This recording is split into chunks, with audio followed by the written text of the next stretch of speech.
नमस्कार दोस्तों, पुष्प आराध्या चैनल में आप सभी लोगों का स्वागत है। दोस्तों, आज हम आप लोग को दो वृद्ध महिला की कहानी सुनाएंगे कि कैसे महादेव दोनों वृद्ध महिला का परीक्षा लिए। दोस्तों, कहानी बहुत सुंदर है, शुरू से अंत तक जरूर सुनिएगा और अच्छा लगे तो मेरे वीडियो को लाइक कीजिएगा, शेयर कीजिएगा और कमेंट बॉक्स में जय महादेव जरूर लिखिएगा। और दोस्तों, अगर आप मेरे चैनल पे नए हैं और इस तरह का वीडियो देखना चाहते हैं तो मेरे चैनल को सब्सक्राइब कर लीजिएगा और घंटी के निशान को जरूर प्रेस कीजिएगा ताकि हम जो भी वीडियो बनाएं उसका नोटिफिकेशन आपके पास सबसे पहले पहुंचे। तो चलिए कथा शुरू करते हैं।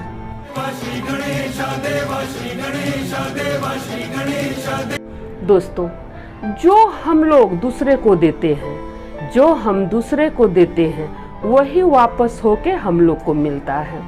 चाहे इज्जत हो, मान सम्मान हो, प्रेम हो, धोखा हो, ईर्ष्या हो, कुछ भी हो, जो हम दूसरे को देते हैं वही लौट के वापस हम लोग को मिलता है।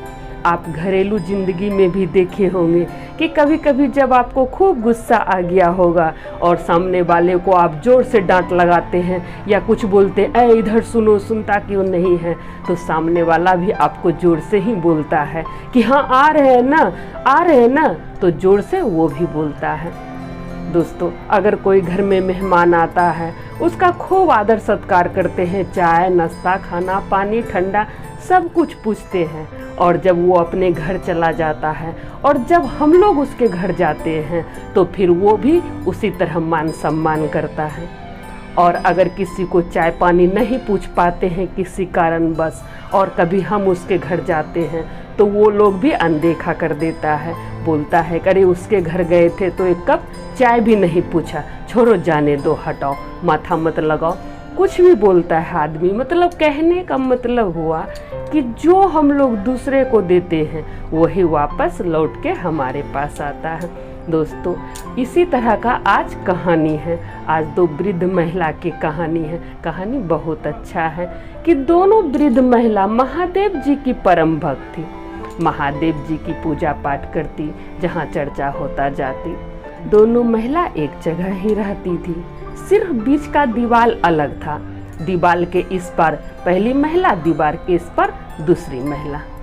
तो दोनों महिला में बहुत प्रेम था, गहरा प्रेम था, लेकिन दोनों महिला का स्वभाव बिल्कुल अलग था। दोनों महिला का स्वभाव बिल्कुल अलग था। पहली वाली महिला जो थी, वृद्ध महिला, वो किसी को दान पुण्य नहीं करती। कोई मांगने आ जाता तो वो कहती मेरे पास खुद ही नहीं है तो हम आपको क्या देंगे। वो दान पुण्य करने से हिचकिचाती थी, लेकिन शिव भक्त थी, जहाँ जहाँ शिव चर्चा होता, पूजा पाठ होता, वो जरूर जाती। उसी के विपरीत दूसरी महिला थी।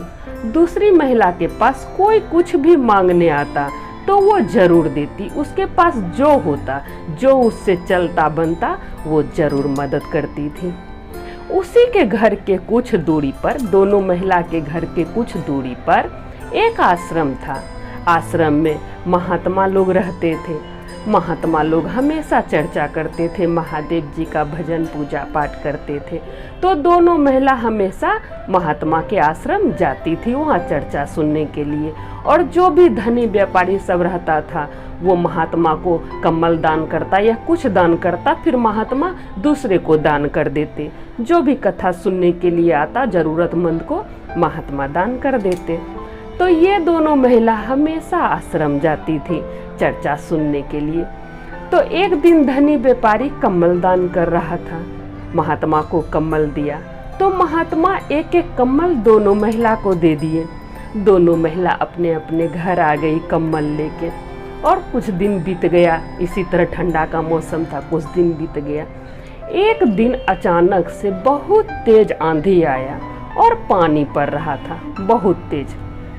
अब दोनों महिला अपने अपने घर में थी। पहले वाली महिला क्या सोची, शाम हो गया था कि जल्दी खा लेते हैं, आंधी पानी आ गया है सो जल्दी खा लेते हैं, नहीं तो कोई मांगने कुछ आ जाएगा तो उसको देना पड़ेगा। आंधी पानी का समय है, पता नहीं कब कौन आ जाए, सो जल्दी जल्दी खा लेते हैं। वो महिला यही सोच के खाना खाने के लिए बैठ गई कि जल्दी जल्दी खा लेते हैं। अब महिला जैसे खाना खाने बैठी, उसी समय उसका फाटक कोई खटखटाया।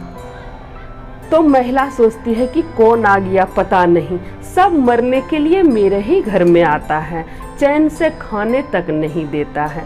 और महिला ये अपने आप में बोल के खाने लगती है, जहाँ तक उससे होता है पहले खा लेती है और फिर जाती है फाटक खोलने के लिए। जब महिला फाटक खोलती है तो क्या देखती है, एक महात्मा है जो बोरा ओढ़ के खड़े हैं। उसके द्वार पे, दरवाजे पे बोरा ओढ़ के खड़े हैं। बोरा पूरा भीगा हुआ है और पानी उससे चू रहा है। महात्मा का चेहरा इतना चमक रहा था, महात्मा देखने में इतना सुंदर लग रहे थे, इतना कोमल, जैसे उस औरत को लगा कि भगवान जी आ गए हैं। इतना सुंदर महात्मा लग रहे थे, इतना चमक था, इतना तेज था महात्मा के चेहरा पे। तो वो महात्मा को देखने लगी। तब महात्मा मुस्कुरा के बोलते हैं कि मैया, हमको भूख लगा है, कुछ खाने को है। तब वो सोची, पहले तो ना सोची कि ना बोल देते हैं, फिर सोची कि शिव चर्चा में जाते हैं, उस कथा में सुनते हैं, शिव चर्चा के कथा में, कि इस तरह का महात्मा जो होते हैं, तेज वाले महात्मा जिसका चेहरा में तेज रहता है, वो कुछ न कुछ दे के जाते हैं। सो इसको खाना खिलाना चाहिए, हो सकता है ये महात्मा हमको कुछ दे के जाए। तो ऐसा सोच के वो बोली, हाँ महात्मा, चलिए अंदर, अभी खाना खिलाते हैं। उसके मन में स्वार्थ जग गया, लालच का भाव जग गया कि हम खाना खिलाएंगे तो वापस हमको महात्मा कुछ दे के जाएंगे। अब वो औरत जो थी, पहली वाली औरत जो नहीं दान पुण्य करती थी, वो महात्मा को बैठाई खाना खिलाने के लिए। महात्मा खाना खा लिए। अब वो इंतजार कर रही थी कि महात्मा कुछ उसको देंगे। तब महात्मा बोलते हैं कि मैया, आपके तरह 2 वृद्ध महिला मेरे आश्रम में आई हुई है, उसके पास कुछ नहीं है, ना कम्बल है, ना कपड़ा है, ना बर्तन है, ना खाने का सामान है, उसके पास कुछ नहीं है। मैया, आप कुछ मदद कर सकती है तो कर दीजिए। तब वो औरत सोचती है कि ना बोल दे महात्मा को। फिर सोची, ना कैसे बोले, इतना तेज महात्मा में है, चलो कुछ ना कुछ दे देते हैं। तो वो अंदर गई। अंदर जब गई महिला, तो उसका नजर वही नया कम्बल पर पड़ गया जो उसको आश्रम से दान में मिला था। तो वो कम्बल जब देखती है तो सोचती है कि ये कम्बल दे दे। फिर मन में सोचती है, नहीं, ये तो बिल्कुल नया है, इसको तो अभी तक हम ओढ़े भी नहीं हैं, इतना नया किसी को कैसे दे देंगे, नहीं, ये नहीं देंगे। फिर दूसरा कम्बल की तरफ देखती है जो वो रोज ओढ़ती थी, ठंडा के मौसम में जो वो हमेशा ओढ़ती थी, तो उसको देखती है। फिर वो मन में सोचती है, ये कम्बल कैसे दे दे, 10 साल से ओढ़ रहे हैं, अभी भी नया का नया दिख रहा है, 10 साल और चलेगा, नहीं नहीं, ये कम्बल नहीं देंगे।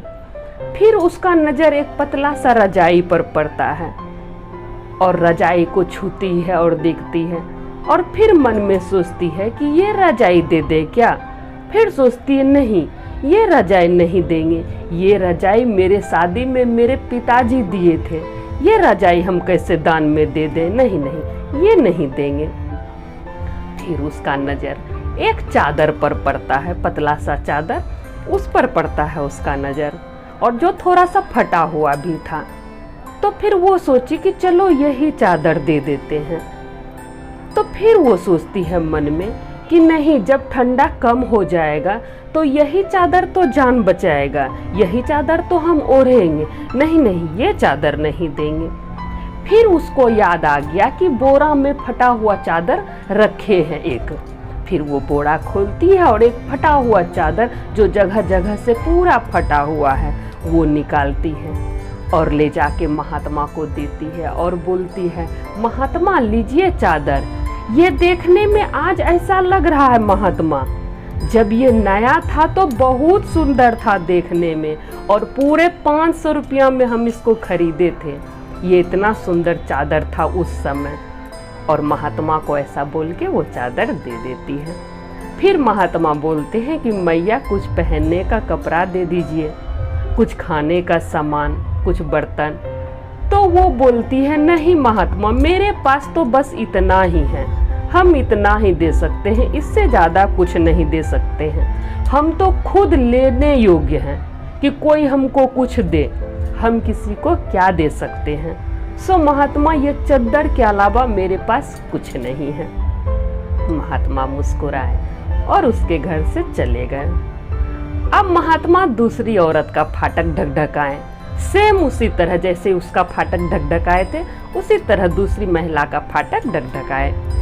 अब दूसरी महिला निकली तो उसका नजर जब महात्मा पे पड़ा तो वो महात्मा को देखते रह गई। उसका नजर एक पल के लिए नहीं हट रहा था महात्मा से। महात्मा इतना सुंदर देखने में लग रहे थे, इतना तेज था उसके चेहरा पे, सो उसका नजर ही नहीं हट रहा था। तब महात्मा उसी तरह उसको भी बोलते हैं कि मैया, हमको भूख लगा है, कुछ खाने को है। तब वो औरत बोलती है कि हाँ महाराज, है खाने को, चलिए अंदर। और वो मान सम्मान के साथ अंदर ले जाती है, निस्वार्थ भाव से महात्मा को खाना खिलाती है। उसके अंदर कोई भाव नहीं था कि हम महात्मा को कुछ देंगे तो महात्मा हमको कुछ देंगे। निस्वार्थ भाव से वो महात्मा को खाना खिलाई। फिर महात्मा उसको बोलते हैं कि मैया, आप ही के तरह दो औरत मेरे घर पे आई है, मेरे आश्रम पे आई हुई है, उसके पास कुछ नहीं है, ठंडा का मौसम है, ना कम्बल है, ना कपड़ा, ना बर्तन, ना खाने का सामान, उसके पास कुछ नहीं है। सो मैया, आप कुछ मदद कर सकती है तो कर दीजिए। तब वो औरत बोली, हाँ प्रभु, हाँ महाराज, अभी देखते हैं। और वो अंदर गई और नया कम्बल उठाई और महात्मा को देने के लिए आई। फिर वो सोची कि नया कम्बल देंगे, ये तो हमको आश्रम से मिला हुआ है, नया कम्बल तो हम दे देते हैं, लेकिन ये आश्रम से मिला हुआ है, अपना भी तो कुछ देना चाहिए। तो वो नया कम्बल महात्मा को दे देती है। फिर जो अपना ओढ़ती थी वो हर ठंडा में वो ला के दे देती है। फिर वो अंदर जाती है, फिर साड़ी लाती है। फिर वो मन में सोचती है, औरत तो दो है, महिला तो दो है, एक साड़ी में काम नहीं चलेगा। तो फिर वो दूसरा साड़ी ले आती है, तो दो साड़ी दे देती है, खाने पीने का सामान, बर्तन, और उसके पास जो समझ में उसको आता है वो सब महात्मा को दे के बांध देती है। ढेर सारा सामान जो जो उसके समझ में आया कि नहीं ये भी दे देते हैं, ये भी दे देते हैं, ये भी दे देते हैं, इस तरह करके वो बहुत चीज बांध दी और महात्मा को दी कि महात्मा ले जाइए, उस औरत को दे दीजिएगा, कुछ मदद हो जाएगा। अब महात्मा वो गठरी लेके उसके घर से निकल गए। अब महात्मा के निकले कुछ ही देर हुआ था कि पहले से तो आंधी पानी पड़ ही रहा था और तेज आंधी हो गया और तेज पानी पड़ने लगा। उस आंधी पानी में दोनों महिला का घर गिर गया। दोनों बुजुर्ग महिला जो थी उसका घर गिर गया। अब दोनों महिला परेशान कि क्या करें क्या ना करें। तब उधर से आवाज आता है कि मैया, आप चलिए मेरे आश्रम, आप मेरे साथ चलिए। तो दोनों औरत देखती है कि वही महात्मा है जो अभी उसके घर से खाना खा के निकले थे। तो दोनों मैया उसके साथ आश्रम चली जाती है, उस महात्मा के साथ आश्रम चली जाती है। तब महात्मा दूसरी औरत को बोलते हैं, दूसरी मैया को जो सब कुछ दान में दी थी, जो दान पुण्य करती थी, उसको महात्मा बोलते हैं कि मैया, ये लो तुम्हारा सामान, ठंड का मौसम है, तुमको ये सब चीज का जरूरत पड़ेगा। ये देखो कम्बल है, कपड़ा है, बर्तन है, खाने का सामान है, ये सब मैया तुमको जरूरत पड़ेगा, सो तुम रख लो ये सब। और फिर पहली वाली महिला के पास महात्मा जाते हैं जो दान पुण्य नहीं करती थी, जो फटा हुआ चादर महात्मा को दी थी। महात्मा उससे कहते हैं कि मैया, ये लो चादर, तुम्हारे भाग में, तुम्हारे नसीब में बस यही एक चादर लिखा हुआ है, सो ये लो चादर। मैया, ये देखने में आज ऐसा लग रहा है, जब ये नया था तो ये बहुत सुंदर था और ये पूरे 500 रुपये में खरीदा गया था। सो आप ये चादर रख लीजिए। अब महिला शर्म के मारे मुड़ी अपना सर झुका ली, महात्मा को देखी तक नहीं।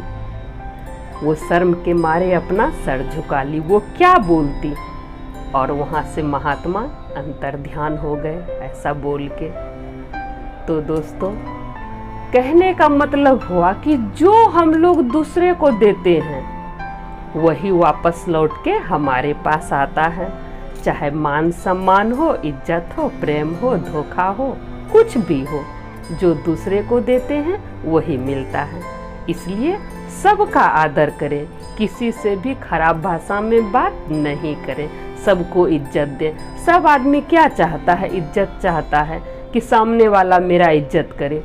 जैसे हम चाहते हैं, आप चाहते हैं कि मेरा इज्जत हो, तो सामने वाला भी तो वही चाहता है कि मेरा इज्जत हो। तो आप दूसरे को इज्जत दीजिए, वो आपको इज्जत देगा। दोस्तों, आशा करते हैं कथा अच्छा लगा होगा। तो सब बोलिए जय महादेव, हर हर महादेव, घर घर महादेव।